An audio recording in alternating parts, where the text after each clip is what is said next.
सदगुरु कबीर बीजक शब्द 101। देख ही देख जी अचरज होई, यह पद बूझे बिरला कोई। धरती उल्ट आकाशें जाए, चींटी के मुख हस्ती समाए। बिना पवन सो पर्वत उड़े, जीव जंतु सब वृक्षा चढ़े। सूखे सरवर उठे हिलोरा, बिनु जल चकवा करत किलोला। बैठा पंडित पढ़े पुराण, बिन देखे का करत बखान। कहे कबीर ये पद को जान, सोई संत सदा परमान। 6 पंक्तियों का ये शब्द है, इसमें सदगुरु कबीर मानव जीवन के अचरज की ओर, जो मानव अचरज करता है, आश्चर्य करता है और उस अचरज और आश्चर्य में उलझ जाता है और फंस जाता है और विभिन्न प्रकार की कल्पना करता है। उन कल्पनाओं में उलझकर वो अपने आप को उलझ जाता है और फिर अपनी उलझी हुई जिंदगी को बड़ी मुश्किल से वो जीने में परेशान हो जाता है। अपना कर्ता किसी और को मानकर उसमें आराधना प्रार्थना में लग जाता है।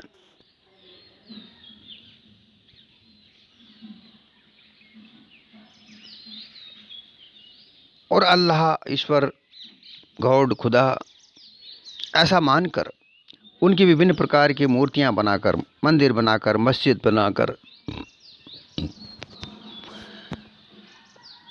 वो उनके आगे आराधना प्रार्थना करता है। अपना तन मन धन सब न्यौछावर करता है और वो इस ईश्वर की महिमा में कहता है कि तूने सूर्य चांद बनाया, थल बनाए, जल बनाए, नभचर, थलचर, आकाश में उड़ने वाले पक्षी, विभिन्न प्रकार की वनस्पतियाँ, स्वर्ण, सोना, चांदी, हीरे, मोती, ये सब तूने बनाए। ये सब करके वो बड़ा आश्चर्य करता है और अपने से अलग कोई खुदा को मानकर उसकी आराधना करता है, अपने आप को भूलता है। इस संसार में विभिन्न प्रकार की आकृतियाँ, जैसे 7 अजूबे हैं, वो भी मानव ने ही बनाए।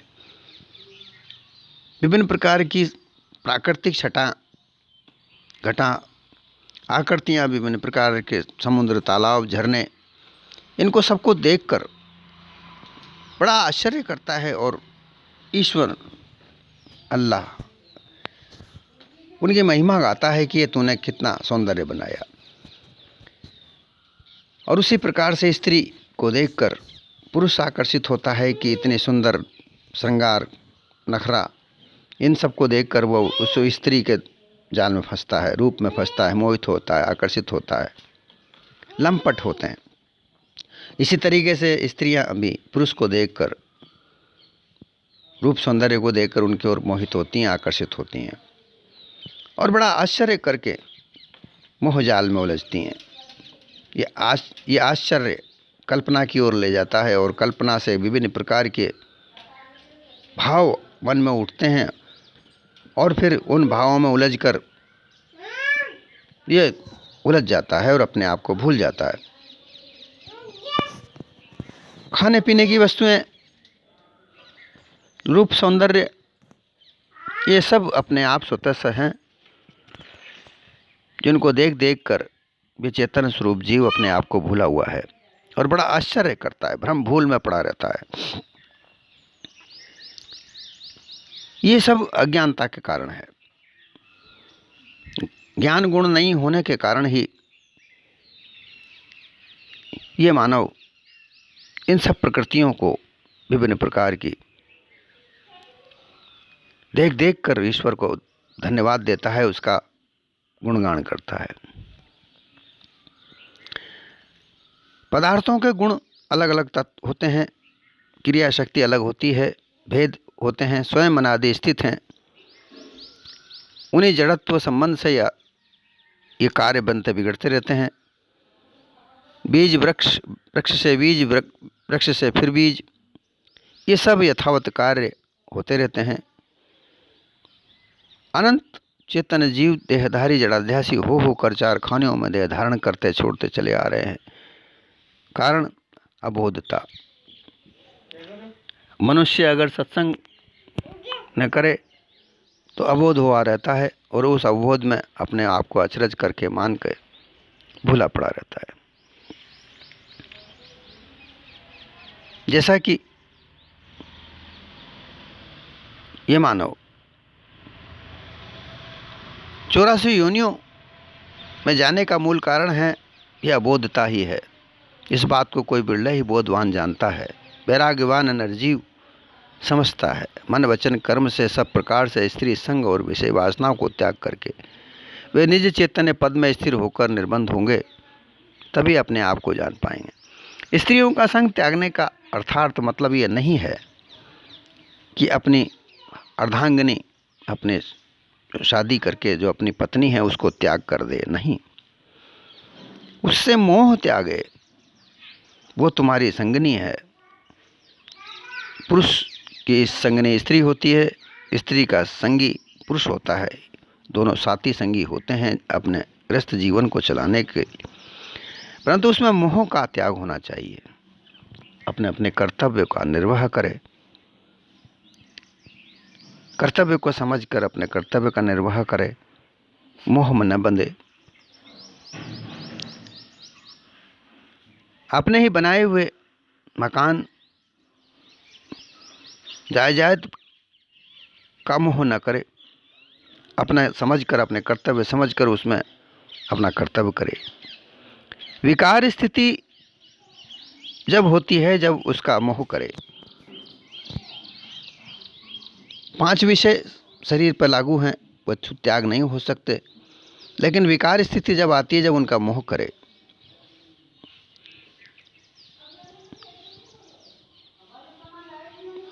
आकर्षण से रहित होकर उनके सर्व विकारों को पहचान कर उनका त्याग करे और उनसे न्यारे रहे, ये पारक स्थिति होती है। धरती उलट आकाशें जाए, चींटी के मुख हस्ती समाए।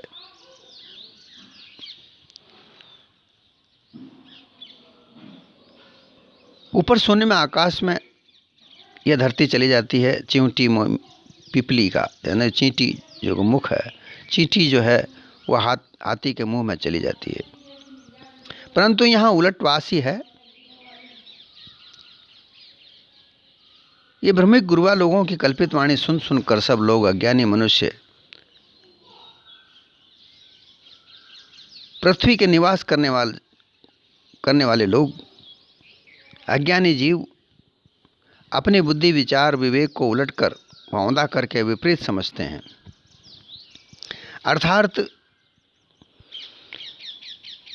मानव खुद अपना निर्माण करता है, सृष्टि करता है। ये रजोगुण में आता है जो सृष्टि करे, जो नए नए सृजन कार्य करे। ये सृजन कार्य ही रजोगुणी होता है। मानव अपने आप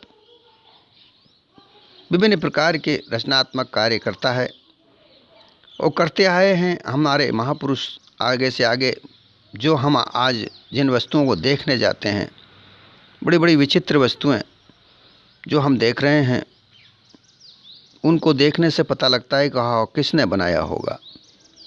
उनमें देखकर हम लोग भूल जाते हैं। इसी प्रकार से ये जो धरती आकाश जो बने हुए हैं, इनको देखकर हम आकाश में कोई बैठा अल्लाह, खुदा, गॉड, ईश्वर, इसने बनाया ऐसा सोचते हैं। धरती पर हम उल्टा विचार करते हैं। धरती पर रहकर हम शून्य की ओर, अंतरिक्ष की ओर, स्वर्गलोक है, धाम है, वैकुंठ है, ऐसा निवास है, ऐसा कल्पना करने लग जाते हैं और इसके लिए तीर्थ व्रत उपासना करते रहते हैं। ये ठीक वैसा ही होता है। ये चींटी, छोटी सी बुद्धि, और उसमें अज्ञानी रूप हाथी वो समा जाता है। उस बुद्धि को वो हाथी में समा जाता है और वह अज्ञानता की स्थिति पैदा करता है। बुद्धि को जब ज्ञान प्राप्त होता है तभी तो वह अच्छा, जैसा बुद्धि निश्चय करती है तो वह ज्ञान अज्ञान के आधार पर करती है। परंतु यहाँ सभी अबोध होंगे, ज्ञान प्राप्ति नहीं होगा तो वह बुद्धि भी तो अज्ञान का ही तो भक्षण करेगी। तो जो बुद्धि जो चींटी रूप है वो इतने बड़े अज्ञान रूपी हाथी को भक्षण करती है। ऐसा उल्टवासी में सतगुरु कबीर कहते हैं कि ये जो अज्ञानता है, इस अज्ञानतावश जो मनुष्य अचरज करता है, उस अचरज कल्पना में जो अज्ञानता है वह अज्ञानता ही बुद्धि को प्राप्त होती है। अर्थात तो बुद्धि ज्ञान को प्राप्त करती है, परंतु वह अज्ञान को प्राप्त करती है, वह ज्ञान को खाती है। आकाश में लोग कल्पना मात्र से चले जाते हैं, धरती पर रहकर धरती की बात नहीं करते, ऊपर आकाश की बात करते हैं।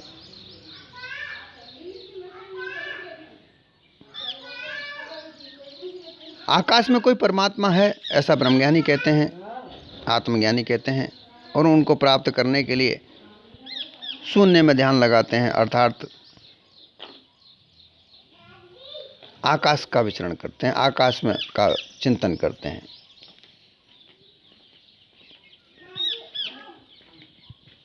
बिना पवन सो पर्वत उड़े, जीव जंतु सब वृक्षा चढ़े।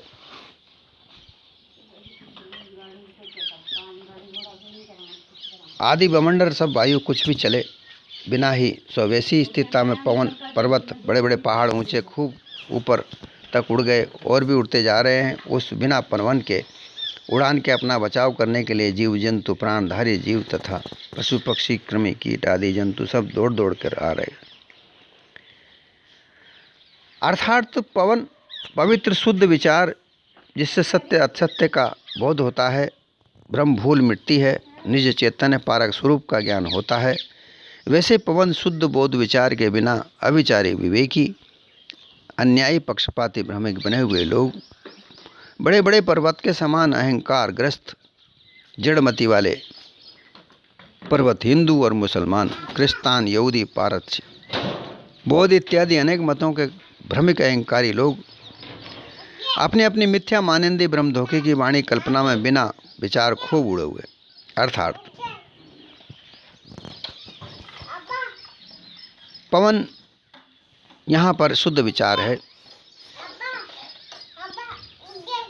उस शुद्ध विचार के बिना हर प्रकार से लोग कल्पना मात्र में अनुमान में फंसे हुए बड़े बड़े पर्वत अर्थात बड़े बड़े धर्म, ये उन पर्वत के समान बने हुए उस अहंकार, अपने अपने अहंकार में पर्वत के अहंकार एक बहुत बड़ा पर्वत के समान है, उसमें ग्रस्त होकर के बड़े बड़े धर्म जिसमें हिंदू, मुसलमान, क्रिस्तान, यहूदी, फारसी, बौद्ध अनेक मतों के भ्रमिक अहंकारी लोग अपनी अपनी मिथ्या वाणी से लोगों को भ्रम धोखे में डालकर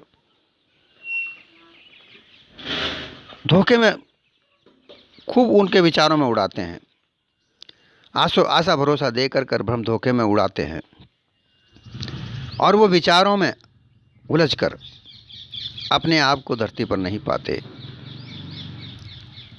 वो हमेशा उड़ते हुए ही नजर आते हैं।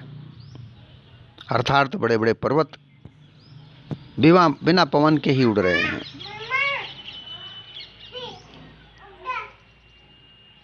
कहने का मतलब यह है कि शुद्ध विचार के बिना, सत्य ज्ञान के बिना, यथार्थ ज्ञान के बिना यह अहंकार उड़ता रहता है। अहम ब्रह्मास्मि कहकर, अयम आत्मा ब्रह्मस्ति, प्रज्ञान आनंदम ब्रह्मस्ति या जगत ब्रह्मस्ति, ऐसा कह के कर विचारों में ही घूमते रहते हैं, सत्य यथार्थ प्राप्त नहीं कर पाते।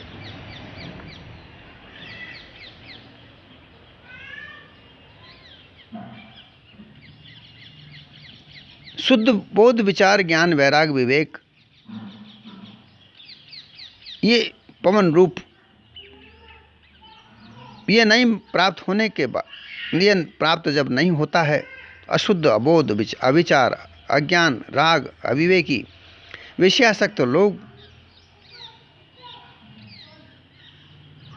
भोग भोगने खाने पीने विषय अध्यासी होकर आवागमन के चक्र में पड़े रहते हैं, योनियों में चक्कर लगाते रहते हैं।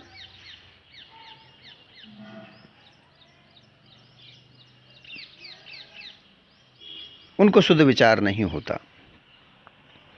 सूखे सरवर उठे हिलोरा, बिनु जल चकवा करत किलोरा।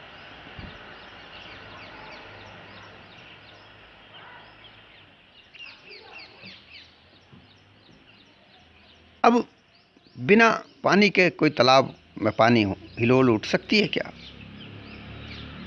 चकवा जो जल में ही रहता है किलोल करता है, वो बिना जल के ही किलोल कर रहा है। अर्थात वेदांत की वाणी की दृढ़ता से जगत की द्वैत भावना रूप सरोवर को सुखाकर खाली कर दिया गया। ऐसा भ्रम को दृढ़ निश्चय कर लिया गया कि सूखे ताल जहाँ अभाव है, जहाँ कोई द्वैत की भावना न हो, वैसा एक अद्वैत ब्रह्म है। अभाव जहाँ जल नहीं है, जहाँ ज्ञान नहीं है, जल का मतलब ज्ञान से है, विचार से है, वहाँ विचार कुछ नहीं है। बिना विचार के ब्रह्म स्वरूप सरोवर में जहाँ कुछ है ही नहीं, अनुमान मात्र है, और उसी को सर्वव्यापक अद्वैत सर्वाधिष्ठान ब्रह्म मानकर और उसके जैसा मानने के लिए, उसके जैसा बनने के लिए मन में हिलोरें उठती हैं। आनंद की तरंग, अनुभव की तरंग लहरें अनुमान की स्फूर्णा लहराने लगती हैं। अर्थात ब्रह्मज्ञानी गुरुआ लोगों का जो ज्ञान सुनकर कि वह ब्रह्म ज्ञान, वह ब्रह्म सर्वधिष्ठान है, वह सर्वज्ञ व्यापक है, उसको प्राप्त करो, उसके लिए योग करो, उसके लिए ध्यान करो, उसके लिए जप तप करो, ऐसा सुन कर लोग उनकी कल्पनाओं में ऐसा उड़ते हैं मानो सरोवर में हिलोरें उठ रही हैं। और बिना जल में जो चकवा है वो किलोल करता है, ऐसा वो किलोल करते हैं। परंतु वहाँ सरोवर नहीं है, ना उसमें जल है, परंतु जो चकवा है, जो यह चेतन जीव है, वो केवल अनुमान कल्पना में ही अपने कलोले करता रहता है। ये तरंगें जल पानी की हैं, वाणी अर्थात वाणी रूपी तरंगे विभिन्न प्रकार के विचारों की हैं, जो अनुमान कल्पना ब्रह्म भूल की मानंदी में सम्मिलित होकर आमोद प्रमोद आनंद मनमौज करने लगे। ये चेतन स्वरूप जीव अपने आप को भूलकर आनंद मानने लगा, विषय भोग में आनंद मानने लगा, ब्रह्म ज्ञान में आनंद मानने लगा, योग क्रिया में आनंद मानने लगा, उपासना में आनंद मानने लगा, लेकिन अपने आप को नहीं जान पाया। उसके अंतःकरण में विभिन्न प्रकार की हिलोरें उठ रही, परंतु वह बिना ऐसा है मानो सूखे तालाब में जहाँ जल है ही नहीं और तरंगें उठ रही हों।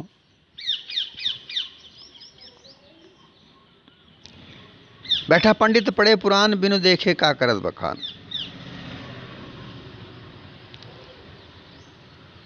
वेदांत के अनुसार सर्वाधिष्ठान एक अद्वैत ब्रह्म सत्य है, वह सर्वत्र परिपूर्ण व्यापक है। ऐसा ब्रह्म ज्ञान का जो ज्ञान वेद पुराणों में लिखा हुआ है, और इसका सार ग्रंथ ब्रह्मसूत्र में लिखा गया। कृष्णद्वैपायन वेदव्यास जी ने ब्रह्मसूत्र की रचना की। सर्वप्रथम ब्रह्मज्ञानी वशिष्ठ ऋषि हुए, फिर विश्वामित्र हुए, फिर याज्ञवल्क्य हुए, अष्टावक्र, सुखदेव मुनि इत्यादि ब्रह्मज्ञानियों की एक अथाह लिस्ट है। फिर उसके बाद शंकराचार्य।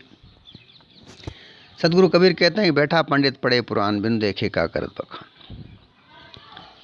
पुराणों में, ब्रह्मसूत्र में ब्रह्म की जो व्याख्या की है, उन व्याख्याओं के आधार पर अलग अलग प्रकार के आचार्यों ने मत प्रकट किए और उस कल्पना की वाणी में सभी को ऐसा भुलाया मानो सूखे तालाब में बिना पानी के लहरें उठ रही हों और उन लहरों में किलोल कर रहे हों।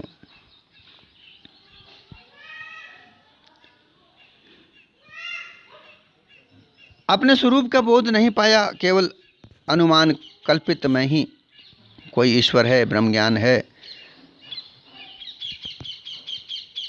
ऐसे में ये चेतन स्वरूप जीव उलझा पड़ा है, जो स्वयं सामर्थ है,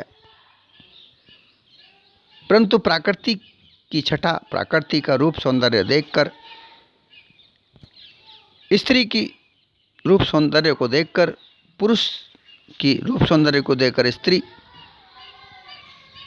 बड़ा अचरज करके उसको अचरज करते हैं और कहते हैं कि ईश्वर ने बनाई है। ऐसा भ्रम धोखे में पड़ा हुआ लोग, ये चेतन जीव अपने आप को भूलकर बिना पारख के इस जीवन में कष्ट भोगता है।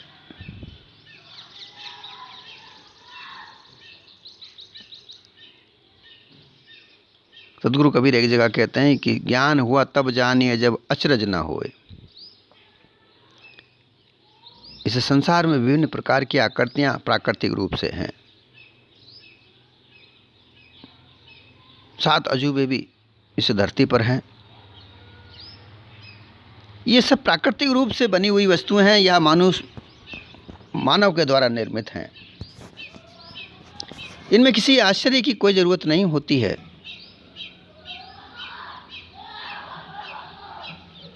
पांच तत्व जड़ पदार्थ हैं, वो अपने अपने गुण धर्मों के, क्रियाओं के आधार पर अलग अलग हैं। वो सब अपनी अपनी क्रियाओं से अलग अलग होते हैं। इसमें क्या आश्चर्य करना। जल का कार्य है ऊपर से नीचे बहना, बहते रहना, शीतल होना, गर्म होना। जैसे जैसे वातावरण में आए वैसा वो जल बन जाता है। वो बर्फ भी बन जाता है, वो वाष्प भी बन जाता है, और वो तरल पदार्थ जल के 3 प्रकार से स्थिति होती है। वो ठोस हो जाता है बर्फ के रूप में, उसको ज़्यादा गर्म किया जाए तो वो वाष्प बनकर उड़ जाता है, और जैसा का तैसा तरल पदार्थ भी रहता है, ऊपर से नीचे बहता है। पवन अपना बहने का कार्य करती है, धरती स्थिर रहती है, जल अग्नि सबको जलाती है। ये अपने अपने गुण धर्म के आधार पर इन वस्तुओं से, इन 5 तत्वों से विभिन्न प्रकार की पदार्थों का निर्माण हुआ और उन पदार्थों में विभिन्न प्रकार की आकृतियाँ प्रकृतियाँ बनती हैं।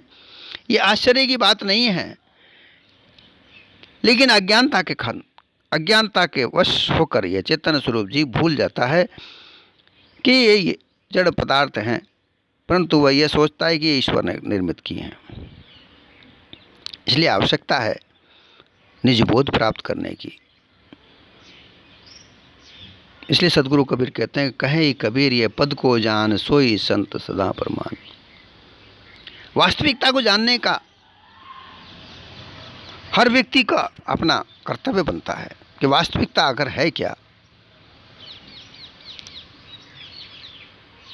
जो वाणियाँ विभिन्न प्रकार की काल्पनिक वाणियाँ जो संसार में चल रही हैं, विस्तारित हैं, उनको पर विचार करना। ये सब वाणियाँ किसी न किसी ने तो लिखी हैं, लिखी मानव ने ही है।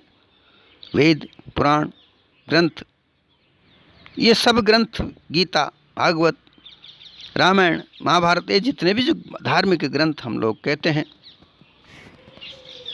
मुसलमानों के ग्रंथ कुरान, इंजील, फुरकान, ये सब ग्रंथ, ईसाइयों की बाइबिल, फारसियों का जिंदावेस्ता, ये सब मानव ने ही निर्मित किए हैं, लिखी हैं, उनके विवेक से लिखी हैं, उनके बोध के आधार पर लिखी हैं। परंतु उनको धार्मिक ग्रंथ तो मानना ठीक है, वो एक अपने अपने धर्म का आचरण मात्र है, परंतु काल्पनिकता उसमें हो तो उसका त्याग करना चाहिए, वो चाहे किसी भी धर्म में हो। यथार्थता को प्राप्त करना चाहिए, और बिना यथार्थ के अचरज नहीं मिटता। जब तक यथार्थ ज्ञान नहीं प्राप्त होता तब तक अचरज नहीं मिटता। सदगुरु कबीर कहते हैं कि अपने स्वयं का चेतन स्वरूप जीव को प्राप्त करो, भ्रम धोखे में पड़ के भव बंधनों में मत पड़ो। सदगुरु कहते हैं कि मैंने स्वयं पारक दृष्टि से अपने चेतन स्वरूप को जाना, तब खानी बाणी मिथ्या मानिंदी सर्वता को त्याग किया है, और चेतन स्वरूप में निर्भांत स्थिर निर्बंध हुआ हूँ। जिज्ञासु जीवों पर दया करके वही अपना गुरुपद रूप पारक बोध में समझा कर दे रहा हूँ। अब जो कोई जिज्ञासु मनुष्य मेरे सत्य उपदेश रूप को, बीज रूप को श्रवण मनन करके मेरे पारक बोध को प्राप्त करता है, वही पार की संत सत्संग में लगकर निष्पक्ष होकर सत्य निर्णय का विवेक विचार करेगा। उनकी भी वाणी खानी की मिथ्या मानिंदी भ्रम कल्पना मिट जाएगी, अथवा चेतन स्वरूप हंस पद पारक पद को यथार्थ जानकर वे सबसे न्यारे शांत चित्त हो जाएंगे। सत्य असत्य का अभाव उनके पास नहीं रहेगा। पार की संत सदा निज चेतन पारक स्वरूप में स्थिर रहेंगे। अपने स्वरूप से भिन्न मानंदी उनकी कभी नहीं होगी। इस कारण जिस मनुष्य ने ये मेरे कहे हुए पद को जान लिया, जो जान लेगा सोई विवेकी पार के संत सदा अपने तन और मन और वचन से शांत शीतल नम्र कोमल सद्गुण संयुक्त बनाकर सत्य साधना से साध कर स्ववश किए रहते हैं। अपने किसी भी कारण से वे अशांत असंतुष्ट नहीं होते। सर्व अवमान विकारों को मिटाकर निर्मल हंस रूप में टिके रहते हैं। वे अपनी ओर से सबका हित कल्याण ही जीवन भर करते हैं। वैसे ही बोधवान संत सदा सर्वदा प्रमाणिक होते हैं, आदरणीय होते हैं, जीवन पर्यंत सदा सत्य टिके हुए रहते हैं। इसलिए उनके सार शब्द सत्य न्याय वचन ही जिज्ञासु जनों को प्रमाण करके मानने योग्य प्रमाणिक होते हैं, क्योंकि पारक स्वरूप का बोध ये सब मुमुक्षुओं के लिए सदा सत्य प्रमाण या प्रमाणिक होता है। उसी को मानना चाहिए। पार के संतों के सत्संग में लगकर निज चैतन्य स्वरूप का पारक बोध प्राप्त करके जिज्ञासु जनों को अपना अपना जीवन सुधार कर निज कल्याण रूप स्थिर ठहराव करना चाहिए। सदगुरु कबीर अपने मुखार बिंद से यह कहते हैं, इस पे अमल करना मानव का प्रथम कर्तव्य बनता है।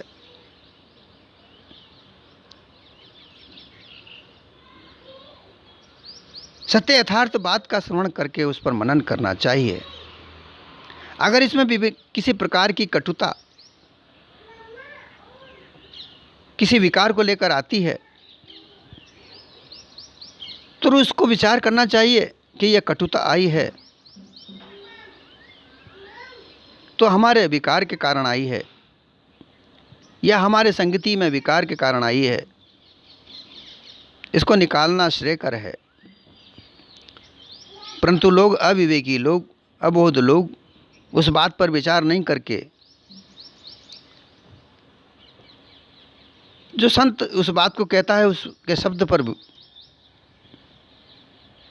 अपनी असंतुष्टि जताकर उस पर क्रोध का अकारण प्रस्तावित करते हैं, ये ठीक नहीं है।